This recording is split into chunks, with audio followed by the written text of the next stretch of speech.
आता डिपेंडेंट या शब्दाचा अर्थ समजून घेऊया.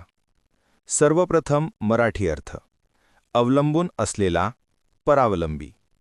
डिपेंडेंट हा शब्द ॲडजेक्टिव्ह किंवा नाऊन म्हणून वापरला जातो. मराठीत समजून घ्या.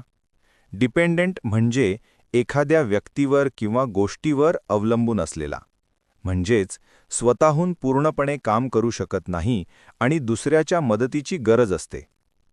English meaning: relying on someone or something for support or help. Easy one-line definition: needing help or support from someone or something. Synonyms: reliant, needy, supported. हे शब्द मदतीवर अवलंबून असलेले दर्शवतात. Antonyms: independent, self-reliant. हे शब्द स्वावलंबी किंवा स्वतंत्र असलेले दर्शवतात. आता उदाहरणे पाहूया. Children are dependent on their parents. मुले त्यांच्या पालकांवर अवलंबून असतात.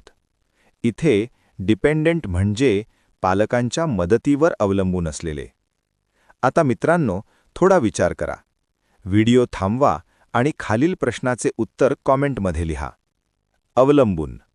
Choose the correct English word. A. Independent, B. Dependent, C. Strong, D. Free. तुम्हाला इंग्रजी मोफत आणि सोप्या पद्धतीने सुधारायचे आहे का? नियम अकॅडमीचा बेसिक इंग्लिश व्होकॅब्युलरी आणि ग्रामर कोर्स पूर्णपणे मोफत जॉईन करा. आत्ताच हा नंबर नियम अकॅडमी इंग्लिश नावाने सेव्ह करा. 9270275060. नंतर व्हॉट्सॲपवर हॅलो सर असा मेसेज पाठवा. दररोज व्हिडिओ प्लस MCQ सराव मिळवा. नंबर सेव्ह केल्यावरच लिंक उघडतील.